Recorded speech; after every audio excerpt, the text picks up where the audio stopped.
नमस्कार साथियों, स्वागत है आपका आपके अपने YouTube चैनल सुदर्शन में और मैं हूं आपका साथी विजय कुमार सिहाग।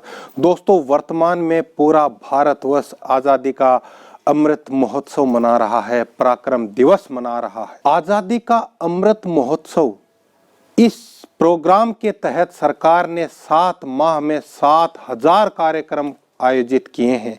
देश की आजादी की 75वीं वर्षगांठ मनाने के लिए 12 मार्च 2021 को इस अभियान की शुरुआत की गई थी। इसका सार यह है कि हम विभिन्न मंत्रालयों, विभागों और सरकारों के सामान्य कामकाज में बदलाव लाना चाहते हैं। हम साथ मिलकर काम करने का प्रयास कर रहे हैं। दोस्तों, संस्कृति मंत्रालय भारत सरकार ने 23 जनवरी को हर साल पराक्रम दिवस के रूप में मनाने की घोषणा की है। 23 जनवरी को पराक्रम दिवस के रूप में घोषित करने संबंधी राजपत्र अधिसूचना प्रकाशित हुई है। भारत सरकार ने नेताजी सुभाष चंद्र बोस की 125वीं जयंती वर्ष को राष्ट्रीय और अंतर्राष्ट्रीय स्तर पर मनाने का निर्णय लिया है, जो कि 23 जनवरी 2021 से आरंभ हुआ। कार्यक्रमों को तय करने और स्मरणोत्सव के निरीक्षण और मार्गदर्शन के लिए प्रधानमंत्री श्री नरेंद्र मोदी की अध्यक्षता में एक उच्च स्तरीय समिति का गठन भी किया गया है।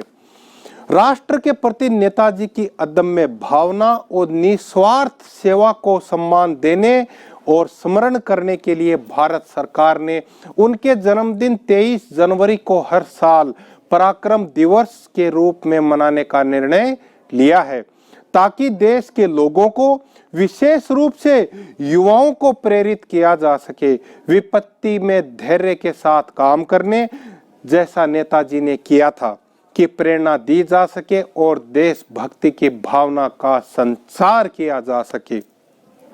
केंद्र सरकार ने नेताजी सुभाष चंद्र बोस की 125वीं जयंती के अवसर पर 23 जनवरी को पराक्रम दिवस घोषित कर दिया। जब देश अंग्रेजी हुकूमत का गुलाम था, तब नेताजी सुभाष चंद्र बोस आजाद हिंद फौज बनाकर देश की आजादी के लिए बिगुल फूंक चुके थे। आजादी का अमृत महोत्सव गुलामी की बेड़ियों से देश को स्वतंत्र कराने की लड़ाई कब हुई, ये बताना कठिन है, लेकिन गोस्वामी तुलसीदास जी ने जब कहा पराधीन सपने हूँ सुख नाही का उद्घोष किया, तो उनके मानस में देश को स्वतंत्र कराने की ही कामना रही होगी। उन जैसे संतों ने ही हमारे अंदर स्वाभिमान की चिंगारी पैदा की, जो आगे चलकर स्वतंत्रता व स्वराज की मशाल बन के उभरी और 1947 में हमने संविधानता या आजादी प्राप्त की। स्वाभिमान और स्वतंत्रता के बाद अब देश स्वावलंबन के रास्ते पर निरंतर आगे बढ़ रहा है। स्वतंत्रता की 75वीं वर्षगांठ पर शुरू हुआ आजादी का अमृत महोत्सव स्वावलंबन की दिशा में उठाया गया एक महत्वपूर्ण कदम है, जिसे भारत सरकार ने 15 अगस्त 2023 तक मनाने का निर्णय लिया है। नेताजी के जन्मदिन को केंद्र सरकार ने पराक्रम दिवस घोषित किया है। अब सरकार ने इस बात का फैसला लिया है कि हर साल 23 जनवरी यानी नेताजी सुभाष चंद्र बोस के जन्मदिन को पराक्रम दिवस के रूप में मनाया जाएगा। दोस्तों, आज हम इस वीडियो के माध्यम से नेताजी के जीवन के कुछ खास पहलुओं के बारे में जानकारी साझा करेंगे। नेताजी की आजादी की जंग में शामिल हुए महापुरुषों में नेताजी सुभाष चंद्र का नाम शीर्ष योद्धाओं में आता है। नेताजी सुभाष चंद्र बोस का जन्म 23 जनवरी 1897 को उड़ीसा के कटक शहर में हुआ था। उनके पिता का नाम जानकीनाथ बोस और मां का नाम प्रभावती था। जानकीनाथ कटक के एक मशहूर बैरिस्टर वकील हुआ करते थे। आपको बता दें कि नेताजी सुभाष चंद्र बोस कुल 14 भाई बहन थे, जिसमें 8 भाई और 6 बहनें थी। सुभाष चंद्र बोस अपने पिता की 9वीं संतान थे। नेताजी ने कटक में अपनी प्राथमिक शिक्षा पूरी की। इसके बाद वो रेवेन्सा कॉलेजिएट स्कूल में दाखिला लेने के लिए चले गए। तेज तर्रार सुभाष को वहां पर आसानी से प्रवेश मिल गया। आगे की हायर एजुकेशन के लिए वो कलकत्ता चले गए, जहां कलकत्ता यूनिवर्सिटी में उनका दाखिला हो गया।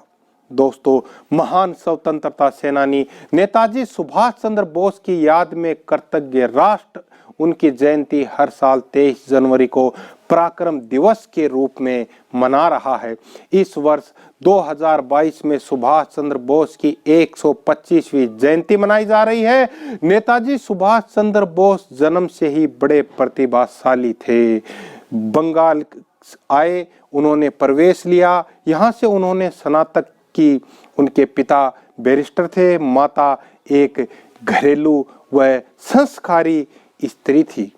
दोस्तों, उनके माता पिता चाहते थे कि सुभाष चंद्र बोस आगे की पढ़ाई सिविल सर्विस की तैयारी करें और वे विदेश इंग्लैंड जाएं, ब्रिटेन जाएं और इसकी तैयारी करें। उसके बाद उनका एडमिशन कॉलेज के प्रेसिडेंसी कॉलेज में स्कॉटिश चर्च में हुई। इसके बाद भारतीय प्रशासनिक सेवा की तैयारी करने के लिए उनके माता पिता ने उनको इंग्लैंड के कैम्ब्रिज विश्वविद्यालय में भेज दिया।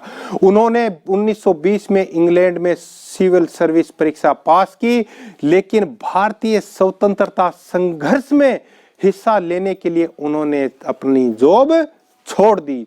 सुभाष चंद्र बोस बचपन से ही भारतीय स्वतंत्रता संग्राम से जुड़े हुए आंदोलनों में हिस्सा ले रहे थे। नेताजी सुभाष चंद्र बोस बचपन से ही स्वामी विवेकानंद और रामकृष्ण की शिक्षाओं से प्रभावित हो चुके थे। वो अपना मार्ग तय कर चुके थे। दोस्तों, नेताजी का लक्ष्य निश्चित था। वो एक था इस भारत माता की आजादी, स्वतंत्रता और बेड़ियों से मुक्ति। दोस्तों, आज के वीडियो में हम जानकारी साझा कर रहे हैं उस महान नायक की, जिसने इस देश को स्वतंत्र कराने के लिए अपने प्राणों का उत्सर्ग कर दिया। दोस्तों, आज के दौर में युवाओं के लिए ये बहुत जरूरी है कि वह भारत माता की आजादी के लिए मर मिटे। नेताजी ने कहा था, तुम मुझे खून दो, मैं तुम्हें आजादी दूंगा। और जय हिंद जैसे नारों से देश के लाखों क्रांतिकारियों की दिलों की धड़कन बने नेताजी सुभाष चंद्र बोस बचपन से ही राष्ट्रवादी गतिविधियों में भाग लेते थे। अंग्रेजी हुकूमत के खिलाफ चल रही गतिविधियों में शामिल होने के कारण उन्हें बार बार कॉलेज से हटा दिया जाता, निष्कासित कर दिया जाता, लेकिन वह इससे भी अपना रास्ता नहीं बदल पाए। कॉलेज के बाद उनके माता पिता का सपना चूर चूर हो गया, क्योंकि वे उन्हें ICS अधिकारी देखना चाहते थे।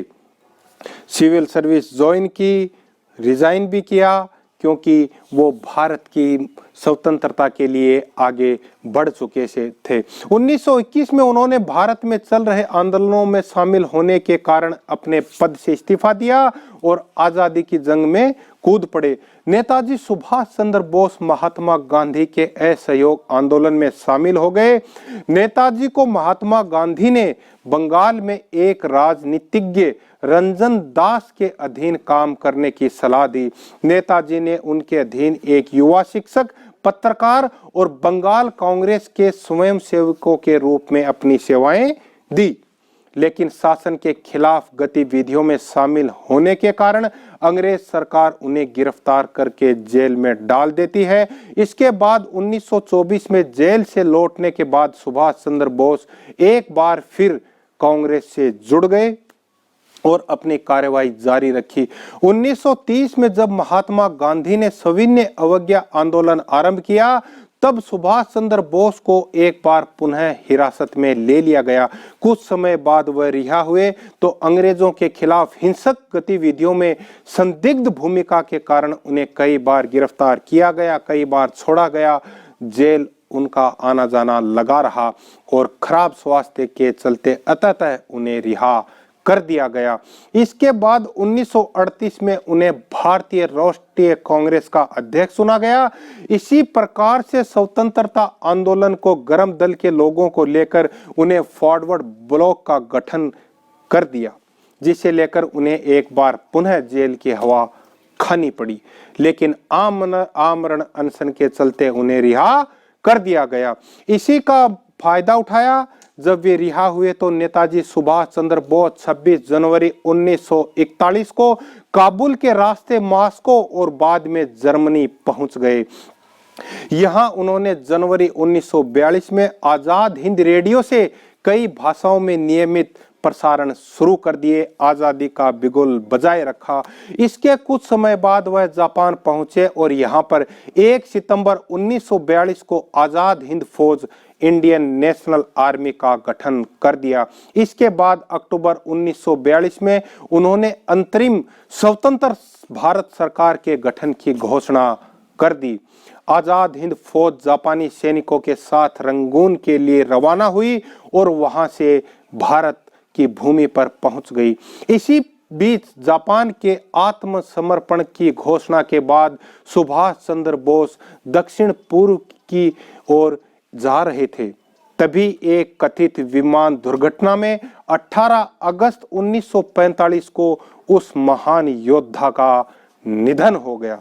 तो दोस्तों, आज का वीडियो समर्पित है नेताजी सुभाष चंद्र बोस को। आज के यूथ को नेताजी से बहुत कुछ सीखने की आवश्यकता है, अपने देश के लिए, इस अखंड भारत के लिए और मातृभूमि के लिए। आज हम युवाओं से, छात्र छात्राओं से आह्वान करते हैं कि वे नेताजी के बताए गए पद चिन्हों पर चलें और राष्ट्र की सेवा करें। जय हिंद, जय मां भारती।